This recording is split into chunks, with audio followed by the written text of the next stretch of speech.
You are a senior member. Please sit down. No, I will not bear this. Beti Bachao, Don't बेटी go in that पढ़ाओ direction. और Have some स्वच्छता अभियान, positivity. Please sit down. Sorry. इसके बारे Don't में force my hands.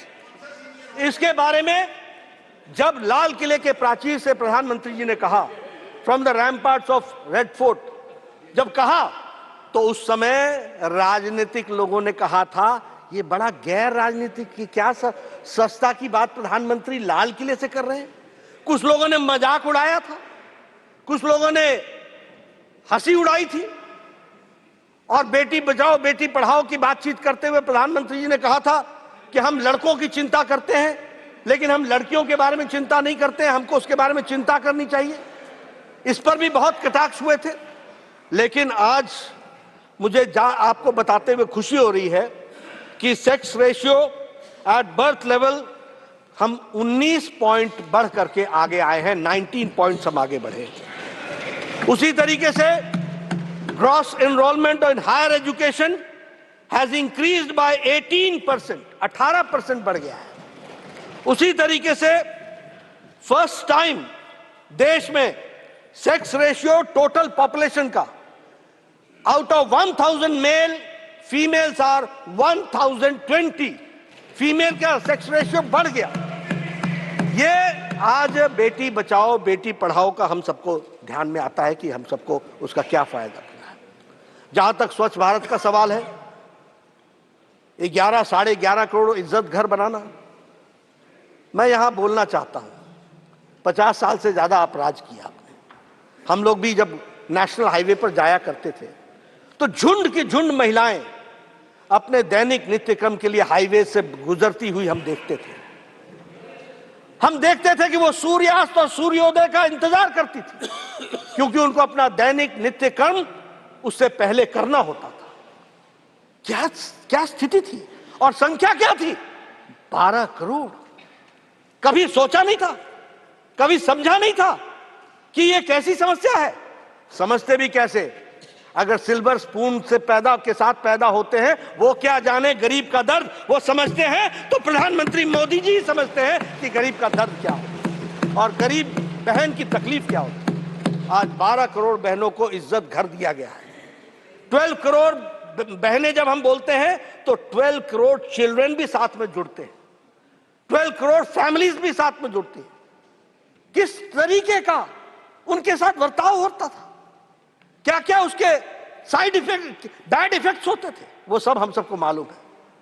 उनको इज्जत देने का काम प्रधानमंत्री मोदी जी ने किया और यूनाइटेड नेशंस ने भी उसको रिकॉग्नाइज किया और प्रधानमंत्री जी को उसके लिए सम्मानित किया। यह भी हमको ध्यान में रखना चाहिए। उसी तरीके से अगर हम प्रधानमंत्री आवास योजना की बात करें, आपको जानकर के खुशी होगी कि प्रधानमंत्री आवास योजना में हमारे 69% ओनरशिप जॉइंटली या इंडिविजुअली महिलाओं के पास है, महिलाओं को मिला। एलपीजी गैस कनेक्शन, मैं हिमाचल के गांव से आता हूं, मुझे मालूम नहीं कि आप लोगों ने गांव को कितना देखा होगा, लेकिन हमारे यहां गांव में बहनें सुबह 4 बजे उठती थी, जंगलों में जाती थी, पेड़ों पर चढ़ती थी, लकड़ी काटती थी, लकड़ी का बोझा लेकर के आती थी, सुबेरे उस लकड़ी को जलाती थी। और लकड़ी, कच्ची लकड़ी को जलाना कितना कठिन काम है और कितना धुआं निकलता है उसमें से, उसका अंदाजा लेना चाहिए। आंखों से पानी आ जाता था, फेफड़े खराब हो जाते थे। इस तरीके का जीवन जीती थी हमारी बहनें। आज एलपीजी गैस कनेक्शन के कारण, और एलपीजी गैस कनेक्शन की जब मैं बात करता हूं तो उसकी भी संख्या 9 करोड़ से ज्यादा है, यानी 9 करोड़ लोग, 9.58 करोड़ बहनें जिनको एलपीजी गैस का कनेक्शन दिया गया और उसके माध्यम से उनको आज वो 5 मिनट के अंदर पतिदेव को भी चाय पिलाती हैं, घर को संभालती हैं और उनका एम्पावरमेंट हुआ है, उनका सशक्तिकरण हुआ है। यह परिस्थिति आकर के खड़ी हुई है। अगर मैं बात करूं जल जीवन योजना के बारे में, मुझे याद है पहाड़ों में बहनें 2-2 किलोमीटर नीचे पहाड़ से उतरकर पानी लेने के लिए, एक घेला पानी लेने के लिए 2-2 घंटे लगाती थी। नीचे जाना, पानी लाना और फिर चढ़ाई चढ़ करके घर पहुंचना, ये परिस्थिति हमने देखी है। आज जल जीवन मिशन में 10 करोड़ घरों को और 68% हमारा पानी का कनेक्शन का कवरेज दिया जा रहा है। मुद्रा योजना 70% लोन्स उसमें सैंक्शन हुए। ट्रिपल तलाक एक सामाजिक बुराई, और उसमें भी मैं बता दूं, जो आकाएं लंबे समय तक राज करते रहे उनको मालूम होना चाहिए, there is no triple talaq in Bangladesh, there is no triple talaq in Pakistan, there is no triple talaq in Iran, there is no triple talaq in Iraq, there is no triple talaq in Syria, there is no triple talaq in Indonesia. ये सब मुस्लिम और Muslim dominated देश रहे, लेकिन हमारा Bharat triple तलाक चला हुआ था। सुप्रीम कोर्ट ने कह रखा था, उसके बावजूद भी क्यों? क्योंकि हम माइनॉरिटी की पॉलिटिक्स करते थे, अपीजमेंट की पॉलिटिक्स करते थे, ये वोट बैंक की पॉलिटिक्स करते थे। ये प्रधानमंत्री मोदी जी की इच्छा शक्ति थी। आज ट्रिपल तलाक खत्म हो गया और मुस्लिम महिलाओं को इज्जत से जीने का अगर अधिकार दिया तो प्रधानमंत्री मोदी जी ने दिया। उसी तरीके से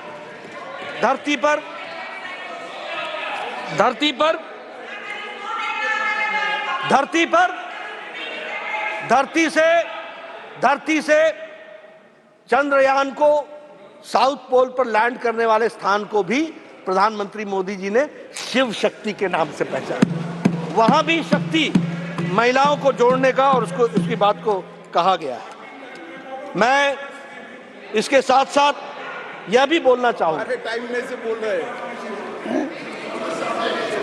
मैं यहां यह भी बोलना चाहूंगा कि ये सारी महिला सशक्तिकरण के कार्यक्रमों के माध्यम से देश को आगे बढ़ाने का काम किया है, और इसी में आज एक नई कड़ी जुड़ रही है, और वो है महिला शक्ति वंदन का विधेयक को पास करना।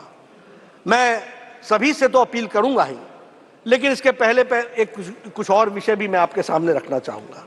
एक चर्चा आज सुबह से मैं देख रहा हूं कि चर्चा चल रही है कि ओबीसी का ध्यान नहीं रखा गया, ओबीसी की चिंता नहीं की गई, ओबीसी के बारे में कुछ सोचा नहीं गया।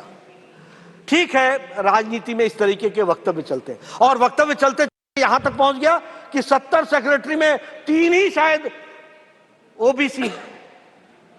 अब मैं इसमें सिर्फ ज्ञानवर्धन करना चाहूंगा, मैं ज्ञानवर्धन करना चाहूंगा कि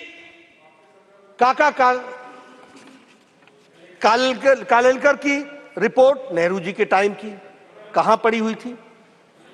मंडल कमीशन इंदिरा गांधी जी के टाइम पर, राजीव गांधी जी के टाइम पर कहां पड़ा हुआ था?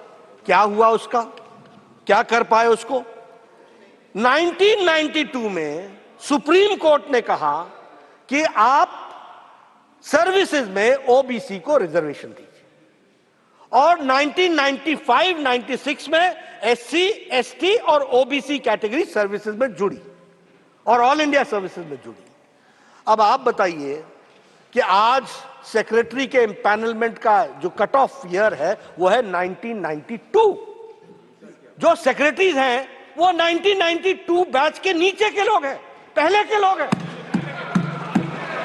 अब मैं आपसे पूछता हूं कि 2004 से 2014 तक कितने सेक्रेटरी ओबीसी थे और कहां थे वो ओबीसी के सेक्रेटरी? किस क्राइटेरिया में थे? जरा हमको इसका ज्ञानवर्धन कीजिए। देखिए, मैं बार बार बोलता हूं, लीडर को लीडर बनना पड़ेगा, ट्यूटर से नहीं चलता काम।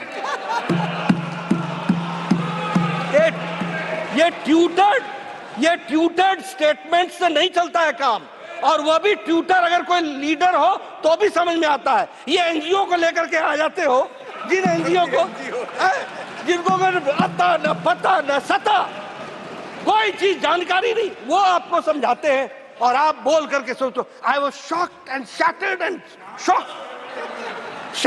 शॉक्ड। अरे भाई, शौक तो लगना ही था, जब पढ़ना ही नहीं पूरा तो शौक ही लगेगा, और क्या होगा? ये परिस्थिति आकर के खड़ी होती है। लेकिन मैं यहां यह बताना चाहूंगा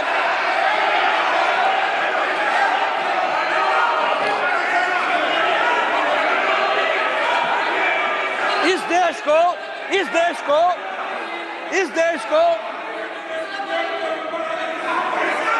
को सर पॉकेट में हाथ रख करके बोला नहीं जाता है। सर पॉकेट में हाथ रख करके बोला नहीं जाता है। नो पार्लियामेंट्री एटिकेट्स नहीं है।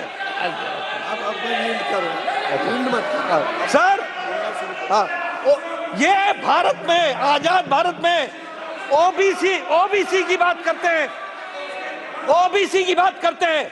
भारत को पहला ओबीसी प्रधानमंत्री भारतीय जनता पार्टी एनडीए ने दिया, यह भी हमको ध्यान है। ये ओबीसी की बात करते हैं। मैं कांग्रेस की बात कर रहा हूं। कांग्रेस और भैया मैं कांग्रेस की बात, कांग्रेस दूसरा आज 27 मंत्री ओबीसी के हैं। 27 मंत्री और हमारे एमपीज। मैं सर कांग्रेस की बात कर रहा हूं, उनकी बात नहीं कर रहा हूं। देवेगौड़ा जी हमारे हैं।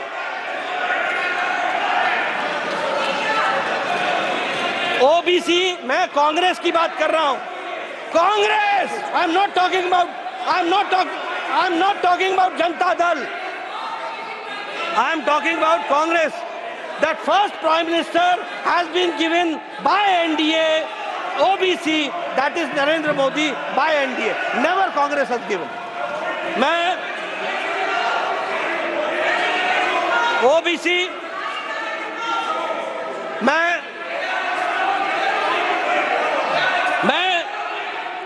आउट ऑफ 303 बीजेपी के एमपी हैं। 303 में 85 यानी 29% हमारे एमपी ओबीसी के हैं। यह भी हमको ध्यान में रखना चाहिए। उसी तरीके से 1358 एमएलए में 27% ओबीसी के हैं, 27%। आउट ऑफ 163 हमारे एमएलसी जो हैं उसमें 40% ओबीसी के हैं। मैंने जैसा कहा कि 303 एमपी में 85 यानी 29% MPs are from OBC. Out of 1358 MLAs we have 27% OBC. And I repeat that among the MLCs 163 हमारे एमएलसीज हैं, जिसमें से 40% ओबीसी है। यह भी हमको ध्यान में रखना। इसलिए अगर कहा जाए, फिर मैं बोल रहा हूं, कांग्रेस की बात कर रहा हूं। कांग्रेस के जितने एमपी हैं उससे ज्यादा तो हमारे ओबीसी एमपी हैं। यह भी हमको ध्यान में रखना चाहिए। यह भी हमको ध्यान में रखना चाहिए। इसलिए ये और देखिए मैं सिर्फ लोकसभा की बात कर रहा हूं। अगर लोकसभा और राज्यसभा मिला ले तो आपसे कहीं ज्यादा हम निकल जाते हैं। यह भी आपको ध्यान रखना। इसलिए और आप ओबीसी की बात करें, आप ओबीसी की बात करें जो एक बार नहीं अनेकों बार ओबीसी को गाली दे और एक बार नहीं अनेकों बार बोले मैं नहीं माफी मांगूंगा। ये इस तरह की बातचीत है। इसलिए मैं ये कहना चाहता हूं, सब लोगों का साथ मिलना चाहिए, सबकी सद्बुद्धि आए, सब लोग मिलकर के चलें, नारी सशक्तिकरण में अपने आप को जोड़ करके चलें और इस काम में अपना योगदान करें। और हम ओबीसी समर्थक होते हुए समाज को, सबको साथ लेकर के चलने की बात कहते हैं। इन्हीं शब्दों के साथ इसका मैं समर्थन करता हूं और सबसे समर्थन करता हूं।